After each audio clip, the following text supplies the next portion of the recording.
Assalamualaikum, salam Malaysia Madani. Kata 7.44 pagi kami mulakan dengan rangkuman berita utama dalam segmen Esensi. Perdana Menteri Datuk Seri Anwar Ibrahim telah berhubung dengan Presiden Turki Recep Tayyip Erdogan pada Isnin membincangkan perkembangan terkini Israel-Palestin. Perkara itu dimaklumkan beliau menerusi hantaran di platform X. Bagaimanapun tidak dipastikan secara terperinci maklumat yang dibincangkan oleh kedua-dua pemimpin tertinggi itu. Malaysia kekal pendirian agar hak mutlak Palestin dikembalikan. Tegas timbalan Perdana Menteri Datuk Seri Dr. Ahmad Zahid Hamidi yang merangkumi bebas daripada pendudukan haram Israel, kembalikan tanah yang telah dirampas dan membentuk sebuah negara berdaulat dengan Baitul Maqdis Timur sebagai ibu negara. Malaysia juga tidak menyokong sebarang gerakan atau tindakan yang menyebabkan kehilangan nyawa, khususnya orang awam yang tidak bersalah. Kerajaan akan menyalurkan RM1 juta menerusi akaun amanah kemanusiaan rakyat Palestin yang dikendalikan Kementerian Luar. Menurut timbalan Perdana Menteri, ia tindakan segera Malaysia untuk membantu rakyat Palestin. Kerajaan akan menggesa ke semua badan serantau dan antarabangsa mengadakan sidang mesyuarat khas dengan segera membabitkan konflik Israel-Palestin. Dua siswazah Universiti Sains Islam Malaysia USIM warga Palestin dan 20 sanak saudara mereka antara yang terkorban dalam serangan bom rejim Zionis di Gaza, Palestin pada pagi Ahad. Muhammad Jesh Al-Zanin, calon Doktor Falsafah Pengurusan Sumber Manusia, dan isterinya Khalid M.H. Al-Zanin, pelajar program sarjana sains terkorban dalam serangan bom di perkampungan mereka di Bait Hanun. Turut terkorban 4 anak pasangan itu dan hanya seorang anak mereka dilaporkan terselamat. Met Malaysia menjangkakan keadaan jerebu melanda negara ketika ini tidak akan berpanjangan memandangkan tiupan angin yang kerap berubah. Bagaimanapun, operasi pembenihan awan akan dilakukan sekiranya indeks pencemaran udara semakin merosot dengan mencatat tahap bacaan 151 hingga 200 melebihi 24 jam. Met Malaysia juga bersedia melakukan operasi pembenihan awan di bawah NADMA dengan kerjasama TUDM tertakluk kepada keadaan atmosfera yang sesuai.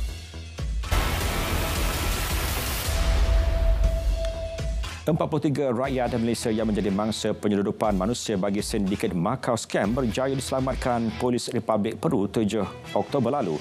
Kedutaan Besar Malaysia di Lima memaklumkan kesemua mangsa akan dihantar pulang ke Malaysia dalam masa terdekat. Sejurusesiasatan selesai. Terdahulu, kesemua mereka diselamatkan menerusi satu serbuan di sebuah rumah di La Molina, Lima. 16 lelaki termasuk 3 warga asing dicukup disyaki terlibat kegiatan judi sabung ayam di Felda Gugusan Ardela, Kota Tinggi, Johor. Kesemua suspek berusia 25 hingga 60 tahun diberkas ketika sedang leka berjudi. 8 ekor ayam jantan turut dirampas selain gelanggang, peralatan laga ayam serta wang tunai berjumlah RM5,473. 2 daripada suspek positif dadah jenis pil kuda. Seorang pengganggu mengaku tidak bersalah di Mahkamah Muar atas tuduhan mencederakan isterinya. Mengikut tuduhan, Joseph Khoo Chen Wei didakwa sengaja mencederakan isterinya di Jalan Kim Ki, Taman Temiang Jaya, Muar, Khamis lalu. Dia dituduh mengikut Seksyen 323 Kanun Kesiksaan dibaca bersama Seksyen 326A Kanun Kesiksaan. Sabit kesalahan, penjara setahun dan denda RM2,000. Seorang anggota polis berpangkat konstebel direman sehingga Jumaat bagi membantu siasatan kes rasuah. Permohonan reman dibuat Mahkamah Kuala Terengganu.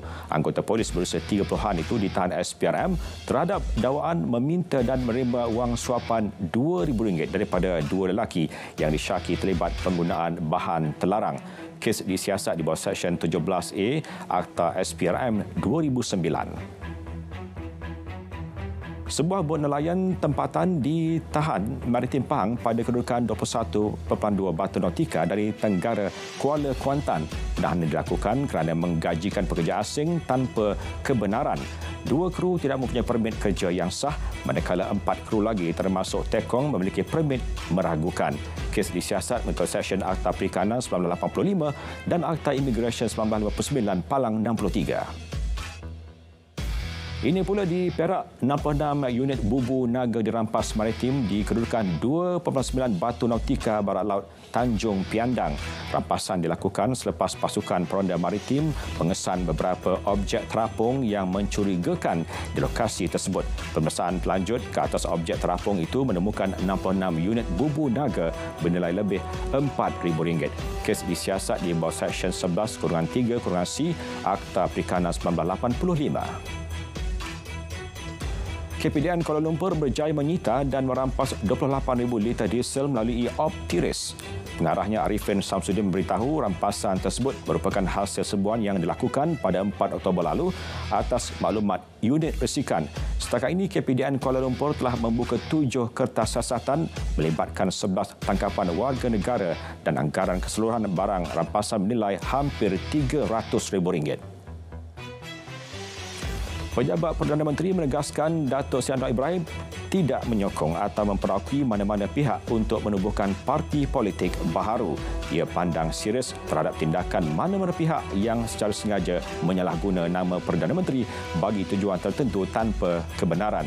Tindakan sedemikian adalah amat tidak bertanggungjawab sekaligus memberi impak negatif kepada Perdana Menteri dan pentadbiran kerajaan. Hasil Baurus bersama pihak berkepentingan berhubung isu-isu penggunaan kalimah Allah akan disembahkan kepada Majlis Raja-Raja pada hujung bulan ini. Menteri Dalam Negeri Datuk Seri Saifuddin Nasution berkata antara cadangan hasil hasil Baurus Kementerian Dalam Negeri itu ialah tambah baik arahan pentadbiran tanpa mengubah 4 perkara utama dalam perlembagaan negara. Mesyuarat Majlis Raja-Raja dijadual sidang pada 25 hingga 28 Oktober ini.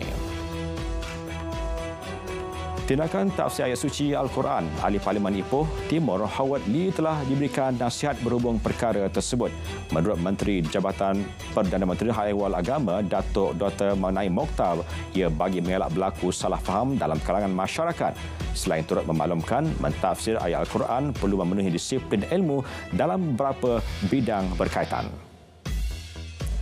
Pembangunan kenaf sebagai sumber bahan mentah alternatif di samping fiber lain akan diberi fokus oleh Kementerian Perdagangan dan Komoditi. Timbalan Perdana Menteri Datuk Seri Fadil Yusof yakin potensi industri fiber semula jadi dan biojisim di Malaysia yang merangkumi kenaf mampu berkembang dengan jayanya dan bergerak jauh ke hadapan. Ia juga selaras dengan kehendak global pada masa ini yang menekankan aspek alam sekitar, sosial dan tabi urus.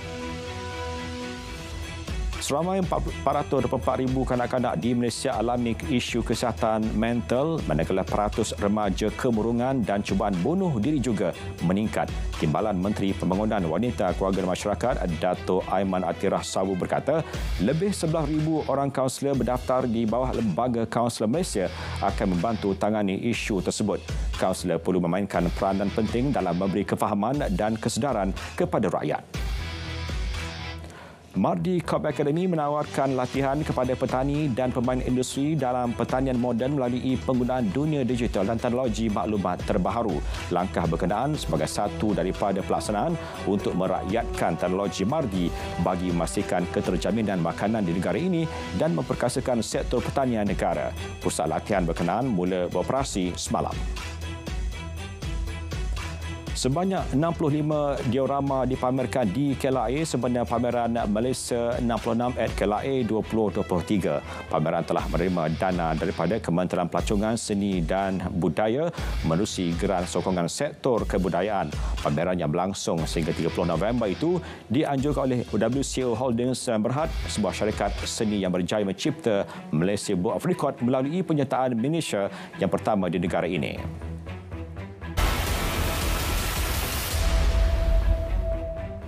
Permodalan sistem perbankan Malaysia kekal kukuh bagi separuh pertama 2023 dengan penampan modal berjumlah RM138.5 bilion melebihi paras minimum pengawal seliaan.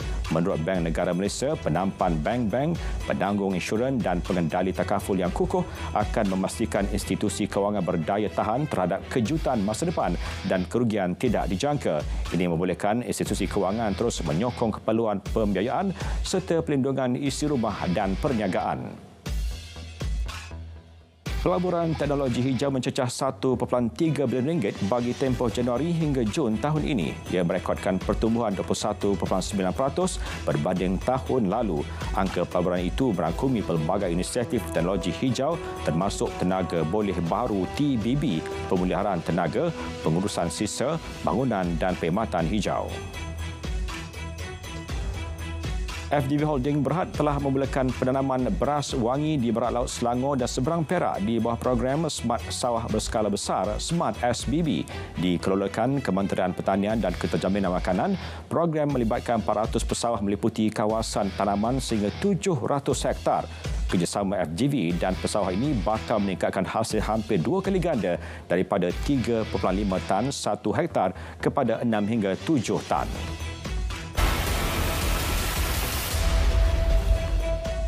Susulan konflik Palestin-Israel, harga minyak dunia melonjak lebih 4% pada Isnin mencetuskan kebimbangan mengenai kemungkinan kejutan bekalan dari wilayah kaya minyak mentah itu. Kenaikan mengejut itu menimbulkan kebimbangan bahawa konflik berpotensi merebak dan menjejaskan Amerika Syarikat dan Iran. Turut naik harga bahan api itu yang lebih tinggi boleh dijangka sekaligus mencetuskan kebimbangan baharu tentang inflasi global. Pertubuhan Bangsa-Bangsa Bersatu PBB memaklumkan lebih 123,000 rakyat Palestin terpaksa meninggalkan semenanjung Gaza akibat situasi yang kian memuncak. Menurut laporan, beratus-ratus kematian direkodkan manakala beribu-ribu cedera akibat konflik itu. Angka kematian terkini di Israel dilaporkan ialah 800 orang manakala 560 rakyat Palestin kehilangan nyawa akibat pertempuran berkenaan. Sementara itu, Pertubuhan Kerjasama Islam OIC mengecam serangan tentera Israel di semenanjung Gaza. OIC juga menyalahkan Israel atas peningkatan ketegangan itu sambil menambah pendudukan berterusan adalah punca ketidakstabilan. Masyarakat antarabangsa, khususnya Majlis Keselamatan Pertubuhan Bangsa-Bangsa Bersatu UNSC, digesa menjalankan tanggungjawab menghentikan serangan Israel. Rakyat Palestin juga wajar menerima perlindungan antarabangsa. Konflik berkenaan juga mencetuskan kebimbangan negara Islam. Maghribi meluahkan kegusaran terhadap konflik yang turut melibatkan orang awam di Gaza. Kementerian Luar Negara itu dalam satu kenyataan menggesa semua tindakan keganasan dihentikan serta-merta. Kerajaan Maghribi juga telah berulang kali memberi amaran tentang kesan kebuntuan terhadap keamanan di rantau itu. Sekurang-kurangnya 27 orang terkorban akibat tanah runtuh yang disebabkan oleh hujan lebat di Yaounde, Kamerun. Menteri Pentadbiran Wilayah Paul Atanga-G berkata jumlah kematian awal 23 orang kini meningkat kepada 27 mangsa. 15 mayat berjaya dibawa keluar semalam manakala bakinya ditemui hari ini. Kejadian tanah runtuh kerap berlaku di Yaounde akibat faktor rumah yang banyak didirikan di lereng-lereng bukit. Kanta 744 pagi berakhir di sini. Malaysia Madani, tekad perpaduan, Puni Harapan. Assalamualaikum.